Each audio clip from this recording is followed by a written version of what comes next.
even though I know it's not possible to put, shamanism or shamanic practices like into a nutshell, but in simple terms, is what is shamanism, and like how does it work? I don't even want to understand it honestly. When this prayer has already sent me on one trip right now. So Thank you. so yeah, what is shamanism, and how does it work for us around that? So, to put it very simplistically, and I will explain more as we go along, shamanism is considered to be one of the world's most ancient form of spiritual practice. It goes back 10,000 years, and in some cultures 100,000 years as well. There have been anthropologists, Neelu, who have done study of different indigenous practices and different indigenous cultures across the world. And although the ritualistic thumbprint, the rituals of different cultures, different countries, different regions may have been different, but what they understood is that the crux of the practice across the globe, across the world, across different indigenous cultures in the world is the same. And that is the body of work that in contemporary times we choose to call shamanism.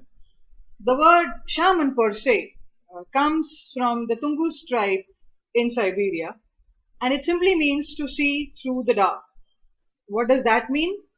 The shaman used to be in the indigenous societies, an elder, a wise man, a priest, a medicine man who had the capacity, who would transfer into an altered state of consciousness and would journey or travel to these higher dimensions, to which we call in shamanic words as non-ordinary reality. So the reality that we are in is the physical reality, the ordinary reality. The shaman was a bridge between this reality and the higher dimensions. So historically, the tribe would go to the shaman with various problems, health issues, which crop should we grow, where should we move now, where is the animal grazing, what is the enemy strategizing, or any day-to-day questions. And it would be the shaman who would then travel to these alternative realities to bring back learning, wisdom, healing, and messages from those higher dimensions for the ordinary reality, for the tribe, for the people of the land. So that, in nutshell, used to be the shamanic practice. So yeah, I'll explain more as we go along. Thanks. So, thank you for, and because you just mentioned, it's tens of thousands of years old. It's been around since pretty much the beginning. I remember, Neelam, I think that you had mentioned something about that every other practice Right. has actually come from shamanism, and my first response to you was, no, but Reiki's been around since the beginning. That is where it is all started from, right? And you mentioned something, so please do share that with everyone here. So these practices were the practices given to the first people of the earth, of how to live life, how to connect to nature, to understand animals, plants. So historically, the shamans were the ones who were the first storytellers, the first doctors, the first healers, the first psychotherapists, the first family therapists, the first anything, the storytellers, the dancers, the artists. And as the societies grew and so-called advancement happened, all the bodies of knowledge that we know today, astronomy, astrology, psychotherapy, touch therapy, crystal therapy, quantum physics, have slowly evolved from the shamanic body of work.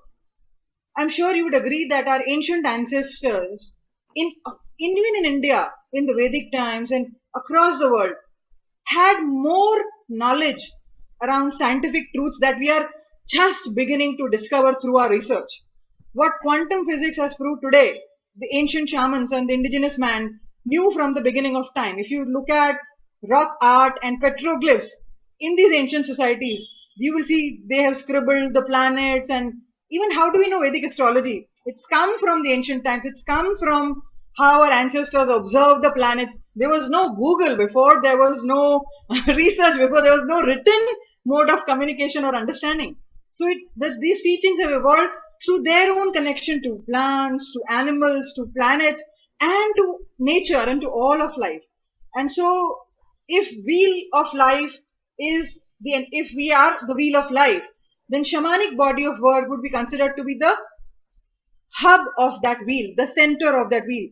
And the different spokes would be the different bodies of knowledge that we know today, which have evolved from this hub. So that's why when we learn shamanism, I always say that we are going back to the teachings which our ancestors once followed. So it's already a part of our DNA, and we are just remembering it and remembering it. So that's why I put out a message on the Telegraph group as well, that we are going back to the ancient truth to remember and remember, because we already know, and we, as Neelu, as children, already followed these teachings. But as we grew up and as this cultural conditioning happened, the pressure to make a living, to make money, to marry, to have children, we somewhere down the line curve our natural part of the self. And as humanity has grown, we have moved away from this natural way of being. And that's why I keep saying that these are the teachings that we already have ingrained within ourselves, and because they are the base from where all of the teachings have emerged and everything has emerged. Nice. And there are a lot of fears around anything that is mystical or magical, right? And there are a lot of rumors and a lot of misconceptions, and I do want to get to that.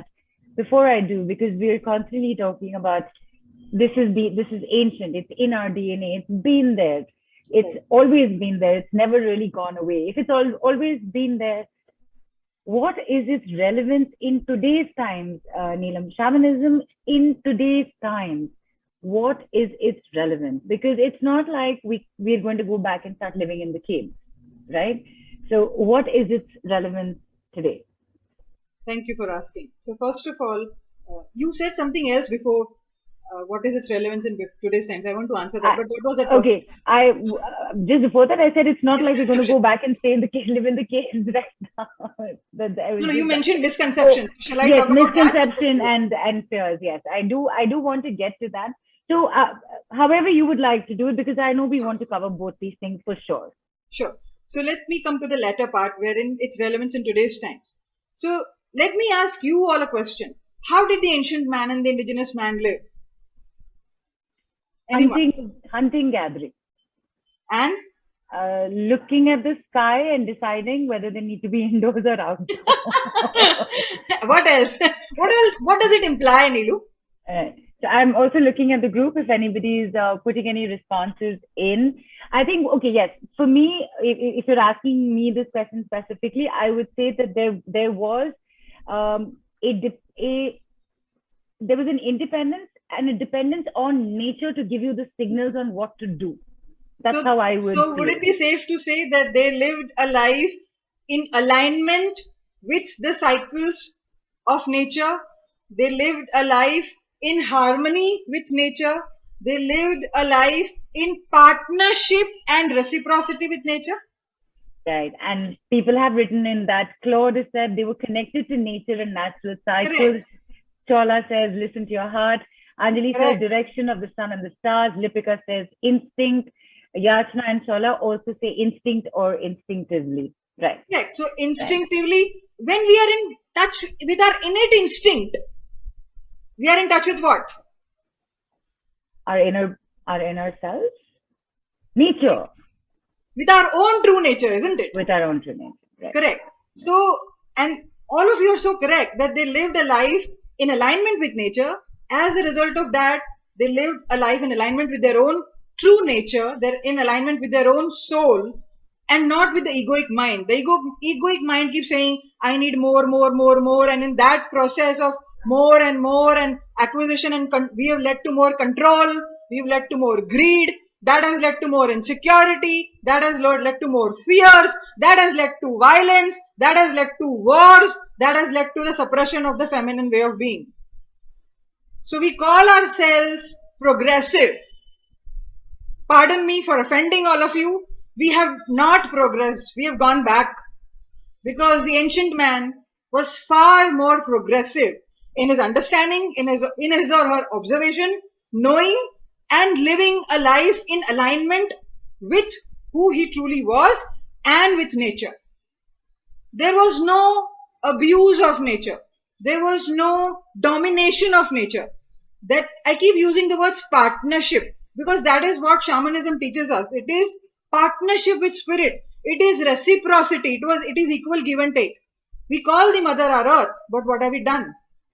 We've created huge imbalance in the ecosystem, huge imbalance in our life.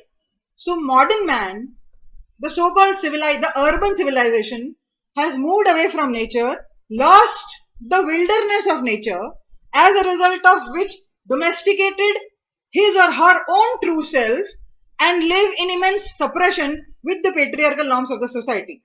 Which this imbalance has grown so huge that we've led to something called a pandemic. The pandemic is also coming here to teach us how to balance and go back to the basics, how to come back to the heart, how to retreat within, and how to live as a community and not just compete and destroy one another and destroy the earth. So that is why, and this is how the ancient man lived, the indigenous tribes lived. Their life was very circular, as all of you mentioned, that they looked at the moon and the stars and they would know. So their livelihood, their inhabitants was also in alignment with the cycles of nature. If you look at nature, if you look at every aspect of our life, it is cyclical and circular. Our clock, this drum, the day that we have, the sun rises, the sun peaks, the sun sets, and the day ends. The life of a man, we are born, we grow, we age, and we die. The constellations, the sun, the moon, the birds build their nest in a circle. Everything is a circle and everything is cyclical. Now what does that represent? I want to ask you, why circle and cyclical is important?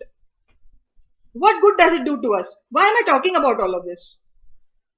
And I'm going to wait for people to respond to that. And I'm also just thinking, okay, why cyclical?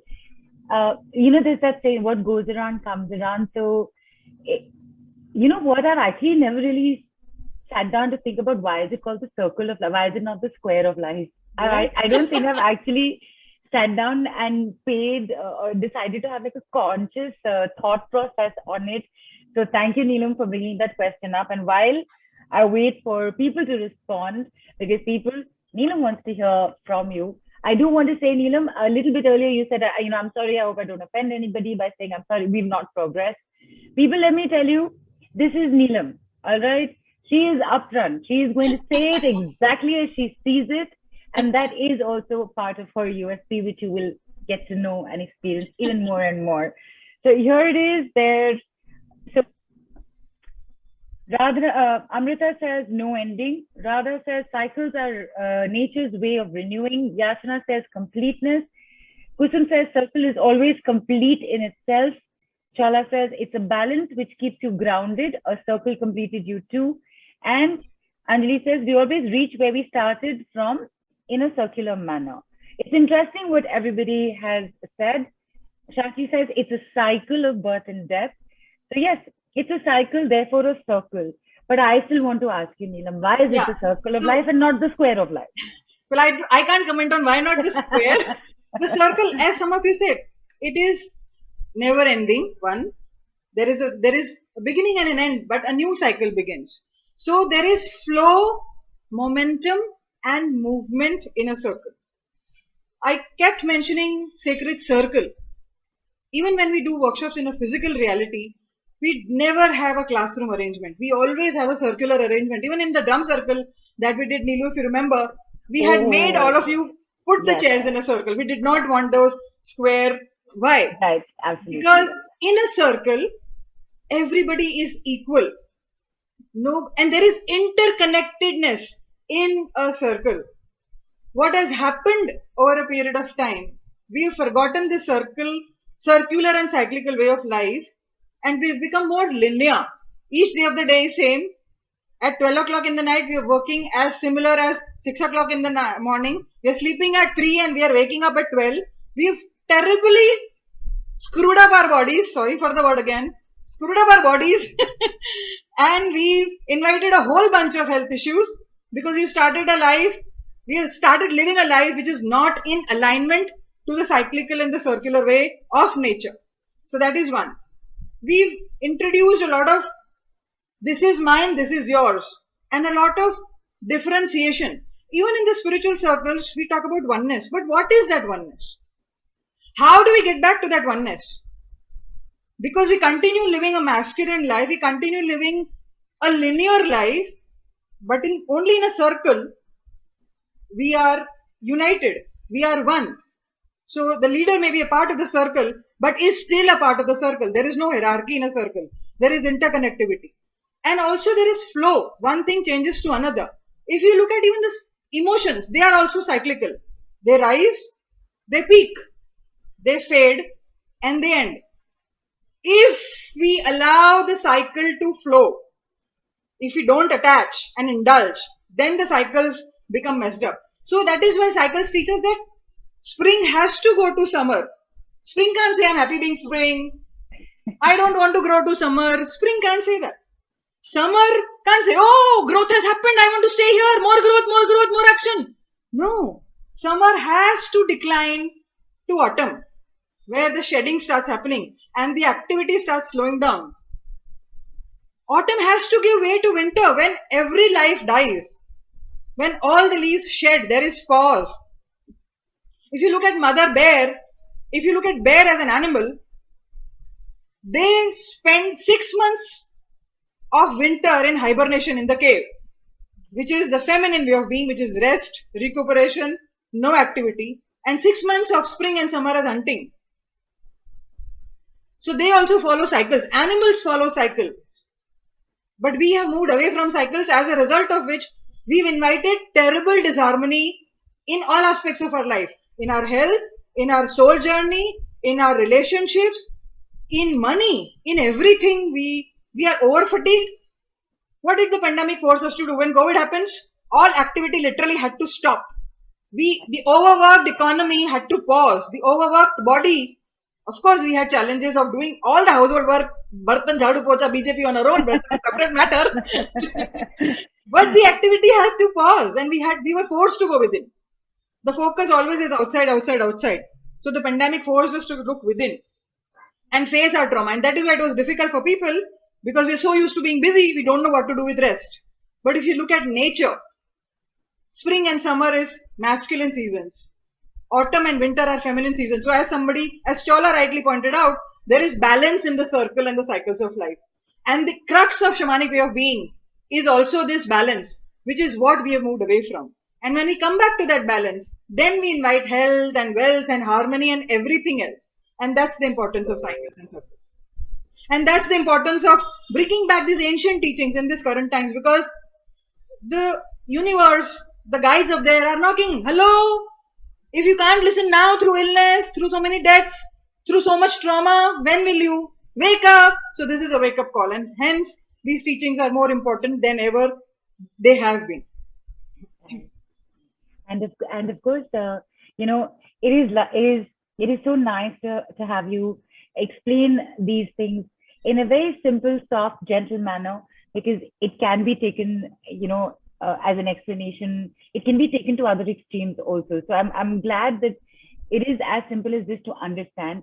And for a moment, stepping away from the beautiful philosophy of it, I'm going to come to the grassroots of it, at the crux of it. Basically, at the end of the day, what is it that, like you said, we just want more, more, more. At the moment, though, we also want to know, Neelam, that okay, we have to go back to this way of life. We have to come back into living our life in the form of a circle. It's a good thought. How do we do that? How does shamanism actually impact us, in the sense that how is it helping me with a health concern, or a wealth concern, or a relationship concern? I have a headache. How is shamanism helping me with my headache? What is the cycle I have to go and hunt for? is this going to complicate me further because I have to think so much, or is it really as simple as ABC? The I know answer that's a huge question. Sorry, but no, the answer is in your question. Is it going to complicate us? I want to ask you and the audience. Was the indigenous life complicated or simple? quite simple. Correct. So it is bringing us back. That's what pandemic actually did. No, Neelu, it brought us back to the simplicity of being and living. So that's one. Two, if you study any branch of medicine, including Chinese branch of medicine, some organs in the body are masculine, some organs in the body are feminine. And when either of them imbalance, that is what gives rise to illness. So the same will apply to all aspects of our life, all illnesses, all our wealth issues and abundance issues. And the body of work consists of teachings and processes and tools and healing methodologies which will help us align back to the philosophy, to the concepts that I'm talking about. So that is why shamanism is, of course, consists of body of wisdom, body of learning, body of tools and techniques, and above all, it is a way of life.